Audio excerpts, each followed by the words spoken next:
Hello, everyone. It's lovely to be in Bangalore because this is where a lot of things happened in my life. It's my first lit fest, and I believe the festival should be lit up, not festa.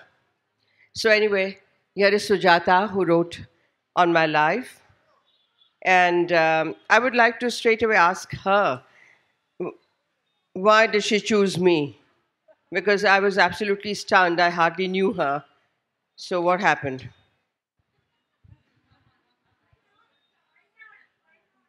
Why not? Exactly. So it was partially the irresistible ache of nostalgia. I was part of a starry eyed generation that just loved and adored her. And her life was some sort of a feminist manifesto for us as we were growing up in Delhi. I was the quintessential keyhole person looking at her life up close. But this question, I had to answer this question many a times because I'm a health economist, I'm a bureaucrat, and people couldn't figure out why Sonal. The answer is there in the book. I'm going to read out a little bit and be a little boring in that, but I think I need to read out a couple of paras that etch out this whole thing. But it's also because she's so much more than an iconic dancer. She's a scholar, she's an activist, she's a fantastic orator. And she just gripped my mind, as the journey went along. I love the fact that I could get into the interior of her thoughts, her ideas. In some ways, I love plunging into her life because I was leading a boring bureaucratic existence. And here was something so different. So let me read out just a little bit, just a tiny bit about the initial bits, about when we first met and what happened. It was magic that happened.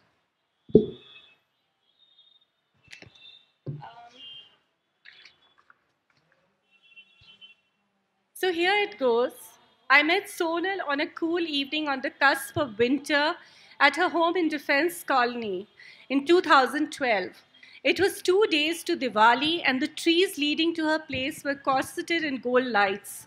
When she opened the door, it was evident that the charm that had transfixed audiences in the 1960s, 70s, 80s, 90s was still intact. She offered me a drink, steering me towards a Lebanese red wine from the Bekaa Valley. The evening crackled with energy and playful humor. I recall seeing her on stage in 1994, slathered in a slew of lasers as Draupadi. Violated on every score, Sonal's Draupadi still seemed strong enough to be the misogynist world's worst nightmare. It was difficult for me to take my eyes off her then as it was now. A little sloshed by now because we were drinking wonderful wine, I was pure gush. I asked her if I could write her biography. I had taken a few months of study leave to research another book, but she said yes. She did not say yes, actually. She was fairly non committal. She doubted my seriousness altogether in the initial few months. Initially, I would go to meet her whenever she invited me, happy to share a slice of her evening. I'd love to just sit with her shooting the breeze. I was content doing that for the rest of my life. There were many Sunday afternoons spent in existential musing and abstract ruminations. I had no idea where all this was leading. At best, I seemed to be gravitating towards a book obsessively preoccupied with the history of India's classical dances. I can't remember when the narrative changed over the course of our meetings, and she began to look back at her life. We walked down 5 years of memory, then 10, then 15, teetering deliciously between a no holds barred account and a bunch of evasions and omissions. I learned to feel my way through her thoughts, reconstructing her past through not only a bricolage of conversations and media reports, but also her parables and spells of silence. I mean, this is getting to be a bit boring, so we can get back to our conversations. Yeah. Okay, so one more question to Sujata on your behalf. The, the title is very flattering. I was a little flabbergasted myself, although, I mean, I'm used to accolades and whatnot. And I'm known to be very modest. But so Sujata, why this title, unusual title? I think the title found us. The title manifested itself after we walked down 20, 30 years of memories. And, it seemed like just the right fit. And at that point, we both thought it was the right fit. It also worked as a metaphor at different levels, and we'll be getting back to it at different times during our conversation today. Uh, this is the tag I was given. I'm supposed to wear it, so I put it on my ear. And one of the organizers dared. He dared me and said, "Ma'am, you're supposed to put it round your neck." I said, "No, I put it round my ear." He said, "Will you go like this on stage?" I said, "Yes." Is he here? I don't know. So I said, "Never dare, never challenge a Taurian." And then this is red. Ye to lal hai. So, so that is in some, that's me, that Sujata has been trying to cajole and persuade me to spill a few things about myself. But what I would like to share with you is that although I've been in public domain for decades now, my Arangetram was right here in 1961 in Bangalore. Yeah. Tell us a little bit about your Arangetram. You were barely 17 then.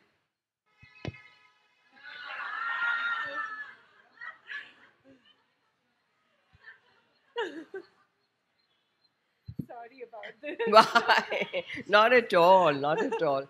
Um, my grandfather was then acting governor of Mysore, and my gurus, absolutely fantastic human beings, so lucky to have them. Professor U.S. Krishna Rao and his wife Chandrabhaga Devi, both were my gurus, both were great gurus. And my Arangetram happened in June 1961. And ever since then, Bangalore has been like a sort of second home. In fact, I used to speak Kannada quite well and understand it even better. Sujata, if you don't mind, I'd like to share a little anecdote with you. Yeah, please do. When Ramakrishna Hegde was chief minister, and we were good friends because the first time he became minister, my grandfather administered the oath of office to him. And we were family friends. For my Khajuraho festival, one of my Khajuraho festival, he said, "I want to see." So he and his wife Shakuntala, they joined me.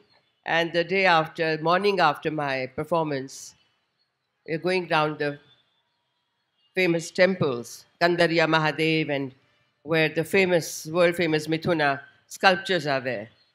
I was a little behind. I have my own way to look at things. And he said in Kannada, "Shaku," what he said was for non-Kannadigas, "We've done all this, isn't it?" And I said, "Oh, really?" In Kannada. And they went pink and red. So the point I'm making is that Bangalore is my karma bhumi and in a way my janma bhumi also, because I was birthed here as a dancer. Tell us a little bit. Why don't you tell the audience about the run up to your Arangetram? The incident about the monkey? As she said, I was 17, and unlike the 17-year today, very innocent, knew nothing about birds and bees. My entire focus was school, sitar, dance, music, Sanskrit, Garba. I'm a Gujarati, and a lot of fun. So when it came to the Nayika Bhav, it's very important in Indian classical dance, in Bharatanatyam, in Varnam. The heroine, the Nayika says to Shiva in this particular one that I was going to perform, "Oh Lord, I'm drowning in the ocean of separation. Please come and rescue me. Please embrace me. My love grows for you minute by minute, kshane kshane, whatever. My hasta mudras, my footwork, my anga bhanga, anga shuddhi, perfect. Nothing here. All blank. And Arangetram was coming closer. So one afternoon, May afternoon, Sir really got very, very annoyed. Rarely seen him that angry. And I thought he was going to hit me. I was trying, I didn't get it. And he said, Sonia, it's not working. And there was a sound from the window, you know, the old slat windows and the iron bars and the dug, dug, dug, dug, dug, dug. So he went out and just looked. And he said, come here with the tattakali. What's that? I looked out and said, sir, monkeys are dancing. One she monkey, one he monkey with little bells. You know, in olden days they used to come. They would be seated on the bicycle behind the, yeah. And you know what he said? He pointed at them and to me and said, so show me the difference between monkey and you. That was one of the biggest learnings I've had in my life. And then suddenly there was Shringar in her life, She was sensuous, she was passionate, she was tender. You danced at several other places in Karnataka also around that time, in Badami, in all these beautiful temple towns, Patadakal, Hampi, Aihul. I remember a quirky incident when you were performing at Badami. You used to travel in bullock carts with, Yeah. yeah. Badami Mela, is anyone aware? I don't know if this still happens, but those days it was with cattle, more cattle, and Yakshagana and all that. So I heard at night, we were in the little circuit house, dark bungalow, little thing with Petromax. Bambayinda ಹಳ್ಳಿವರೆಗೆ Sonal ಪಕ್ವಾಸ Bharatanatyam ಮಾಡ್ತಾರೆ. That from Bombay, Sonal has come here, Hallivarige, to dance Bharatanatyam. There are wonderful memories. Most of you wouldn't have been to Jamkhandi, Mudhol, Gadag, Haveri, Horealur, and I've danced in all these places. And it's amazing. The reward comes when years later somebody says, I'd seen you dance in Haveri when I was in school. Somebody says something. Yeah, I've danced extensively. This is Bharatanatyam. Tell us a little bit about your journey to Odissi. Yeah, I'm glad that we are talking about this because a lot of people just think of me as Odissi dancer. But I began with Bharatanatyam and it remains my lifelong passion. Odissi came to me with a husband-to-be. And my first performance in Delhi in 1964, there were huge audience and of course I was overnight star. I was praised in all the newspapers, Dr. Charles Fabry and who have you, Indrani Rahman. So Charles Fabry wrote in the Statesman at that time, "A Diva is Born," ran the caption. And Statesman now is nothing, but then it was the newspaper.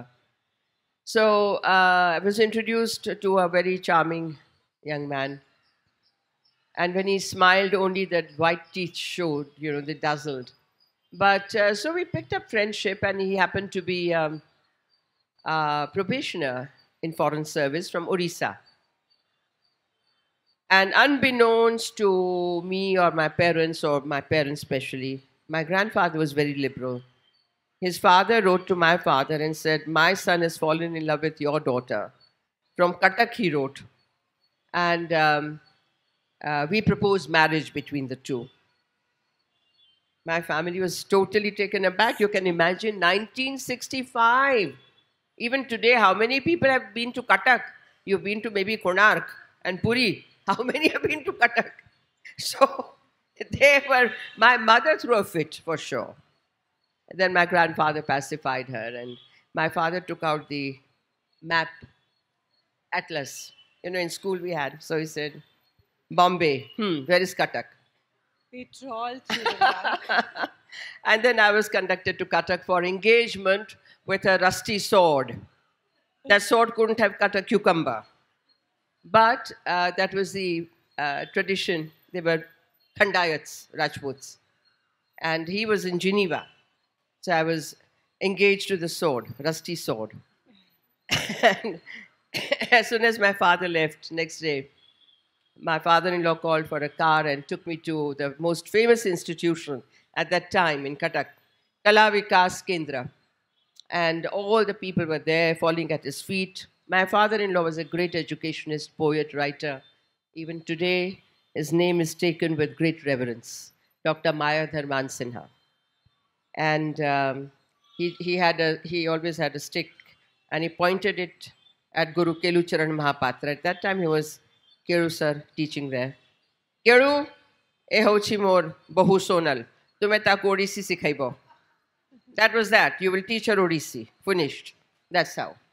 I want you to tell the audience a little bit about Jeevan Pani because he played such a seminal role in your life. He was a poet, a musicologist, a great and renowned scholar of aesthetics. But before that, I think I should share with you something which brought me to Jeevan Pani. By then, our marriage and relationship had teetered. Nowadays, maybe the husbands are more supportive, but difficult to support a wife who's dancing all the time, although you know that she's a dancer. So we separated, Lalit and I. And when I went to meet Keru sir, he had come to Delhi. And I bowed at his feet, putting my head at his feet. He just kicked and turned away, calling me names. Can you imagine? I don't think in the history of independent India's dance, Yes. a Padma Bhushan dancer has been kicked on the head, or any dancer for that matter. But I just wonder, I think it was great good fortune to receive that Pada Prahar as an Ashirvad. I wept, I cried, I couldn't believe it. He just said, get out. Oriya, turned away. And I went to Jeevan Pani ji, who was then deputed to Sangeet Natak Academy in Delhi. And he became my mentor, guru, guide, friend, Rakhi brother from then on. And he opened the doors to not only Odisha's great traditions, which even today are not yet known fully. Because what you see of Odissi is just the surface. Very pretty postures, tribhangas, sculpturous poses, nice jewelry, ornaments, young ladies dancing. But the Odissi that I learned, and the Odissi that Jeevan Pani opened to me is something very different, much, much more. And for this, I remain eternally grateful to Jeevanda. So I think that these days, I'm sorry, I'm taking it a little forward. Why we don't get dancers like you and me, Padma Subramaniam, my generation, Yamini Krishnamurthy, my senior. I don't know, but I have the feeling that one of the reasons is that today Acharya Google is the real guru. Mahamopadhyaya Skype is another guru. So what you want to know, Google it. Google it. I've not ever once Googled till today. Why? Because the Google is here, the Google is there, the Google is there, the Google is in the books, in the research, with scholars with great minds. And you have to be humble to acknowledge that people know more than you. You have to go to them. You've talked about the daunting odds that you faced at the end of your first marriage. You actually had a fairly turbulent personal life, two failed marriages. It sounds like a bit of a recap, sorry, but a long live-in relationship, several other transient relationships. I want to read out a little bit. Khushwant Singh, in the Illustrated Weekly of India in 1984. It was Preetish Nandi who had asked her the same question. And this is what you replied at that stage. I love your reply. Those who married me or loved me entered the relationship with an open eye. They got to see me as a dancer. They even admired me. But later they found it difficult to live with someone like me. It was my spirit of freedom, my commitment to dance that bothered them. A dancer must work very hard, rehearse, to be in top physical form all the time. It needs long hours of work, and much as you may try to continue it with being a good wife, a good hostess, somehow the equations tend to go awry. Would you like to annotate this? Um, Sujata, I'd like to disagree with you on one word: Please do. failed marriages, Sorry, broken. experienced marriages. Right. Each one taught me a lot. I would just add one thing to what you read, that I have also said that being a solo dancer, because now there is a tradition of group dancing, there's a lot of groups. But the solo dancer creates her own group within herself. So the solo dancer is always center stage. I'm, I said, people come and go, husbands enter and exit, friends enter and exit. Gurus never exit, even if they physically exit. So, all these are part of life's learning. And I think the word husband has been a little overdone, don't you think? Anna, wife, husband. I mean, the word itself gives you a sense of power. So let us say pati, patni. Let us say friends. Friends in love, friends in life, friends in understanding, friends in appreciation, whatever. Acha. I should have called that chapter Friends and Lovers. So the other really seminal work in your life, that defined all of 90s because it dominated the performance space for several years was Draupadi. What an amazing performance for, I don't know how many of you saw that. It traveled the world over and there have been a lot of discourses, around Draupadi. Iravati Karve, for instance, says that she was not even a proto-feminist, that she was completely patriarchal. But Dr. Sonal Mansingh and I had long conversations on Draupadi. Part of this book is in the form of conversations. So this is what she says. Sorry again to quote you to you and to the audience. But this is what she says. There have been many engagements with the text. Every engagement comes with a certain domain assumption. For me, she is Panchali, a woman with great intellect who has studied logic and mathematics.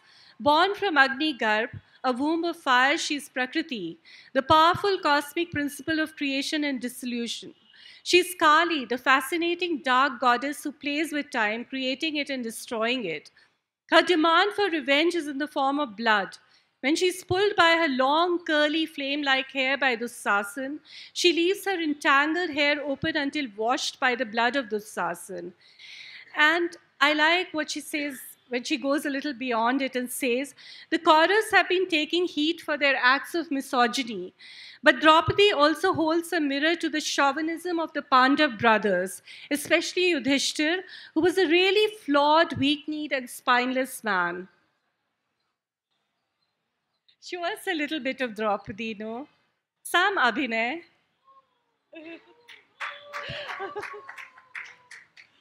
I wear it. I wear her. No. I think today, again, we are grappling with these issues, aren't we? The gang rapes, murders, atrocities. So it has never really gone. It always was, has been, and is with us even today. So we have the archetypal characters who signify, who symbolize main issues. Draupadi's evergreen issue. She spoke to me from my childhood, and what I loved also was, her given name at birth is Krishna. She's dark as a blue lotus. And she is the one and only friend, quote unquote, of Krishna. Krishna has queens, lovers, gopis, devotees, but no Sakhi. Sakhi, friend. She is a buddy. So Krishna, Draupadi, is the only buddy of Sri Krishna. I think that has been missed out by quite a few performers, writers, commentators. For me, that is the most significant characteristic of Draupadi's being. Who could be understood better by Krishna than Draupadi? They understood each other very well. Then, of course, as she read out, my views on Yudhishthira are very open. And as you can understand, I've received some flack for it, but that's very good. It must hit and hurt where it should. And I'd like to share that with you a little bit. Yeah, of course. That the guy, the fellow knows that he cannot play. He's very weak in the game of dice. He's been advised by Krishna again and again, don't play. He doesn't listen. He's a great Dharmaraj, he thinks. So he goes and plays. And he loses. And he loses so badly that he pawns his brothers and everything. And he loses himself too. And then the great question, which has not been answered till today. When we talk about women's property rights, we should understand and remember what Draupadi asked in the full court of the Kurus.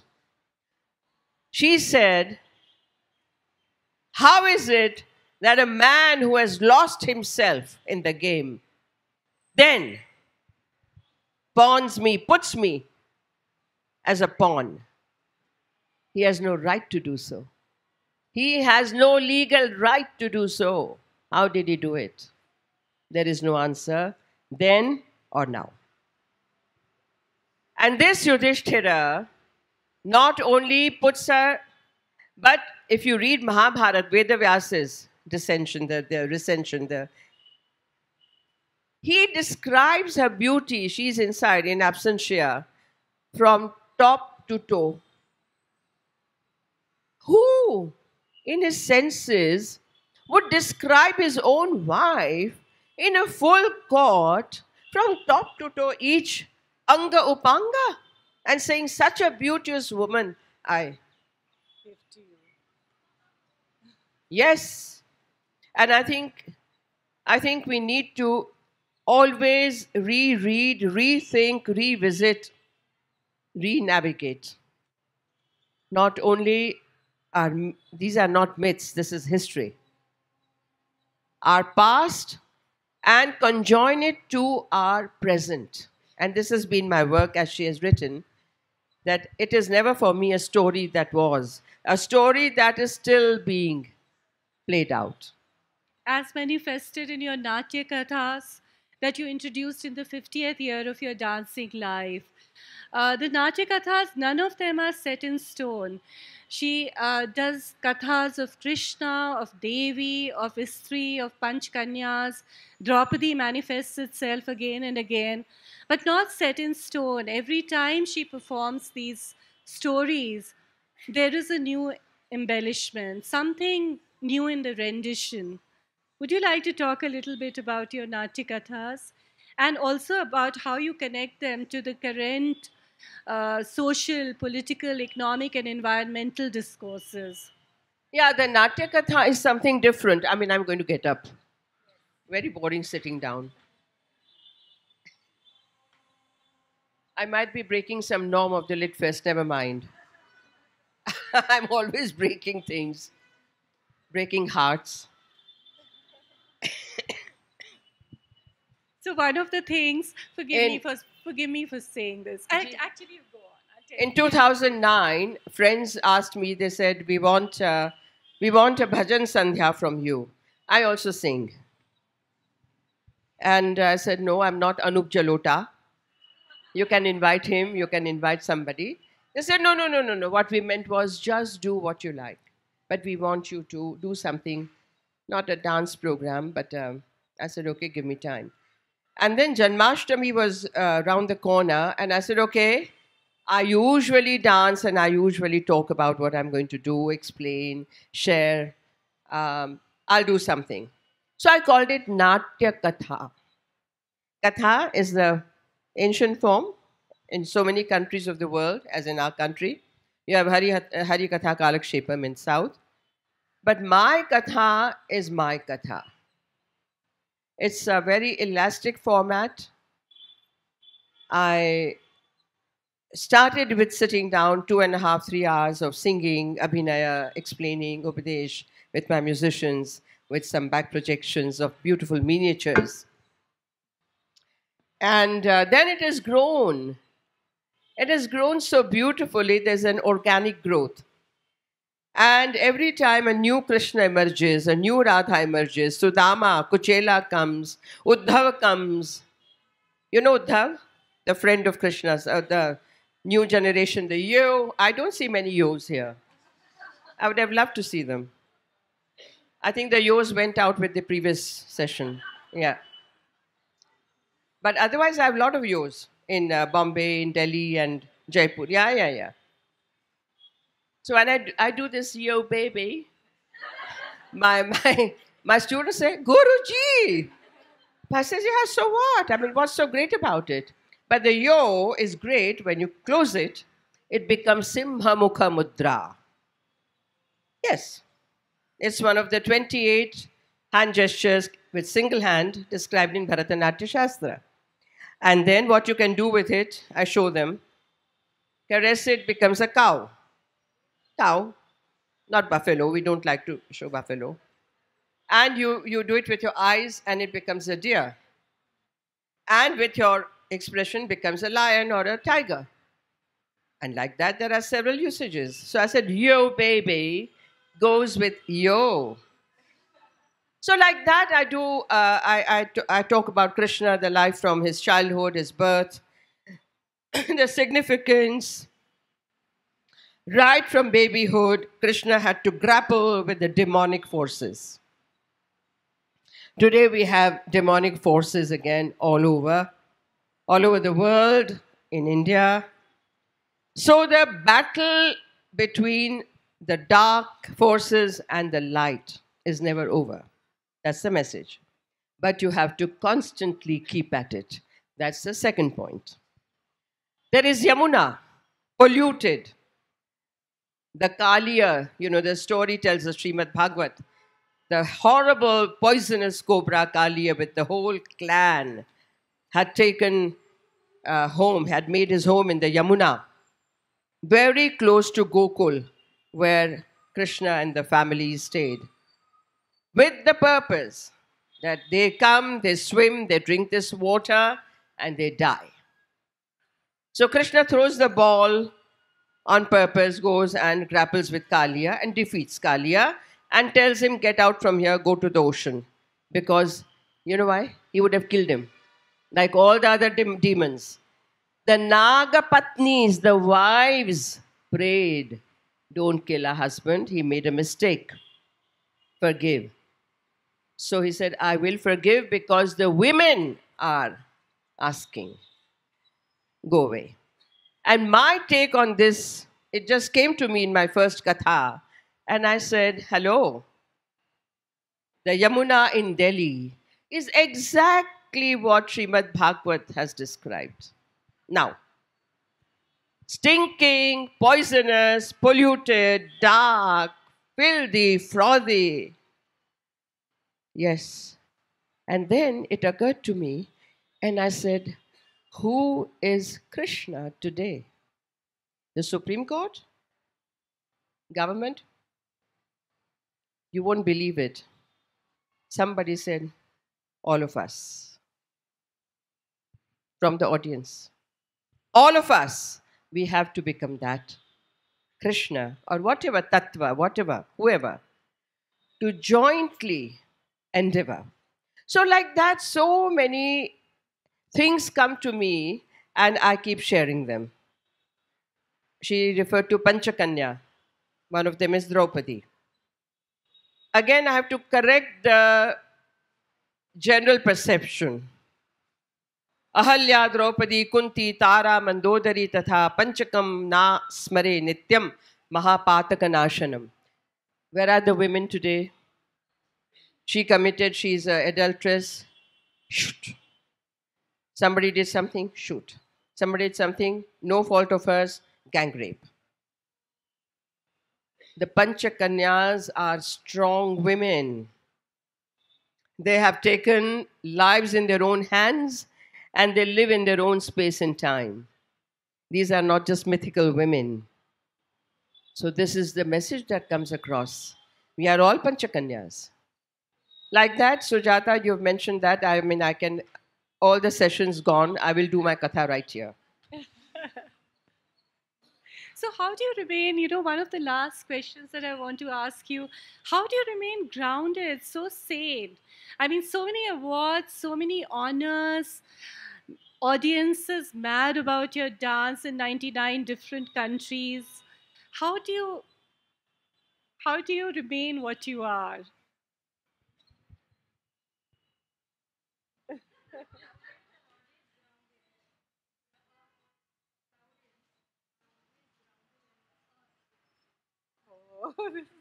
Yeah.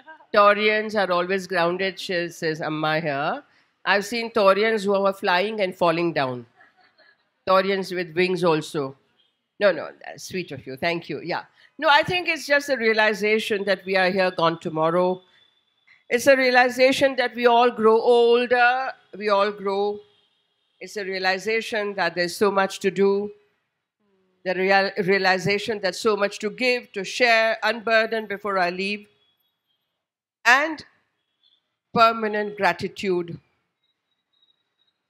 Gratitude, gratitude, gratitude every single day for everyone who has been in my life, even this much. And I think that gratitude is, that's what. Um, la- are you writing another book after this? There has to be a sequel. A sequel? If you don't downsize, I'll have to write a sequel. Do you think I'm going to reveal any more? I think we've done our time. It's half an hour. We can take some questions. Any questions, please? Yes. Uh, is there a mic for them? There's no one here. They've all gone with Twinkle Khanna. Yeah, you just get up. Come.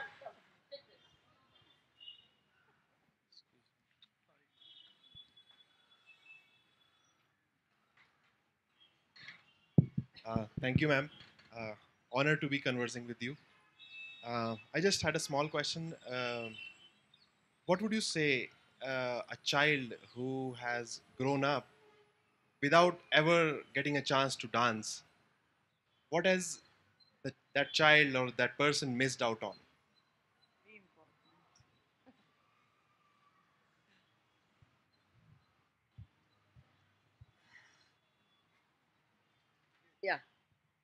Would you like to ask? I think next one. Okay.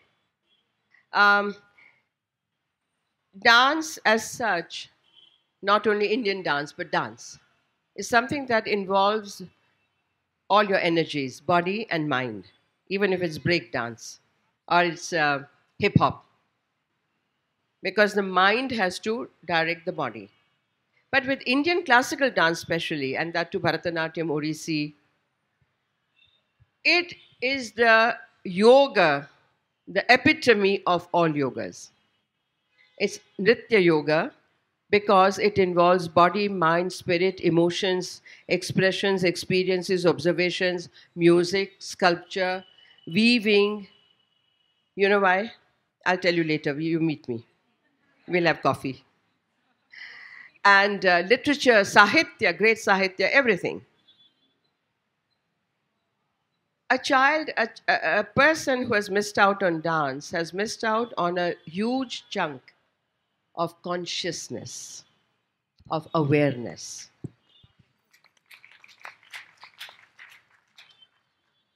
That is very important because now, more and more, with all these, we are becoming robots. Everyone is complaining. There is so much psychological problem, so much burden, so many depressions, all that.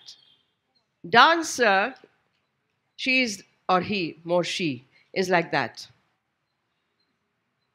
Everything works in tandem, everything works in harmony, in unity. And your awareness is at the peak.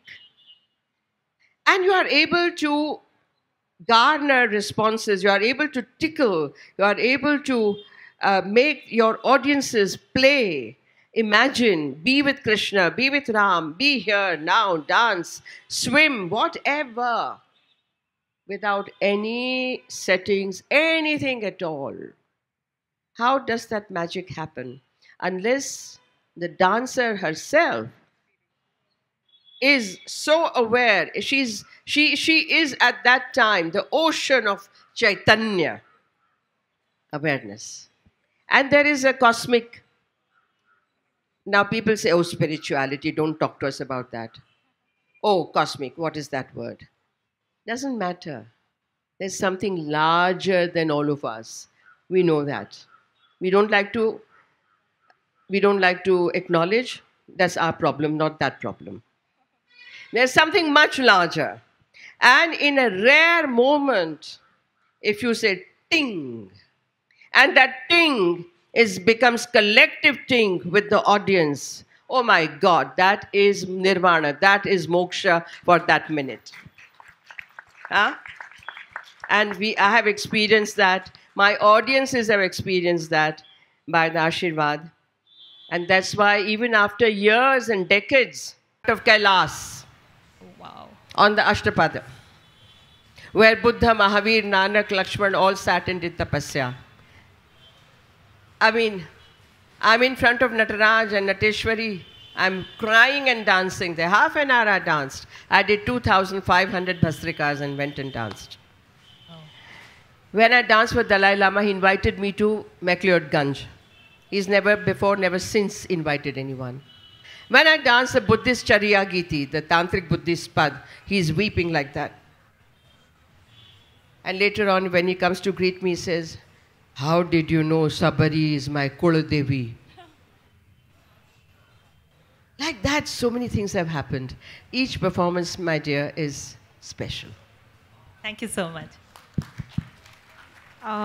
Ma'am, for you, I'll just finish with this. It's just taking you back to your personal side of your life and just asking you, out of these experienced marriages, what has been your takeaway? What has been the biggest learning? Because, scriptures and literature and books and everything else is learned, right? In terms of from the real life experiences, what do you think was the best takeaway from the experienced marriages? And what is your definition of a man-woman relationship? The best takeaway cannot be spelt out, darling. But, as I said, that there is something special, very, very close, intimate, warm, caring in a particular relationship at a particular time, in those moments. Those are the treasures that really carry you across. One needs to forget other, yeah, that happens all the time, doesn't matter. But those pearls, those jewels, that is what I carry. Please read the book for all the subtext. Yeah, yeah. Ma'am, it's such a pleasure to see you in flesh and blood. My question to you is that, through your life journey, you must have in the beginning faced, a lot of opinions and oppositions when you stood up for being yourself, right?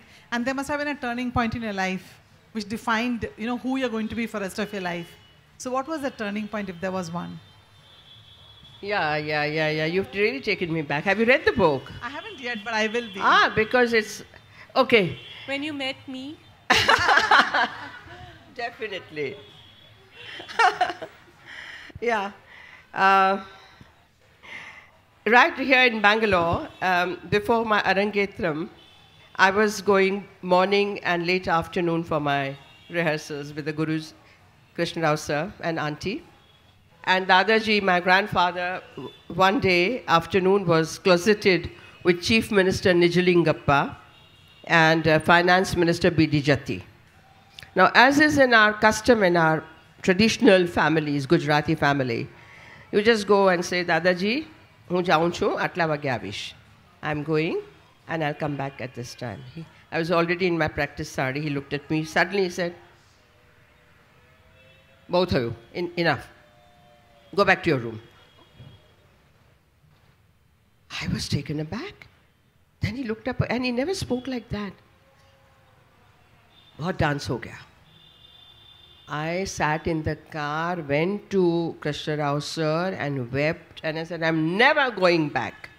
Then of course the car came, the EDC came, the telephones came, and then they put me in the little Morris 8 and took me to Raj Bhavan. Total silence. I went to my room and shut my doors for 2.5 days. No food, no khana, no batchit, nothing. Mama knocked, everything, nothing. My grandfather knocked 2-3 times, no.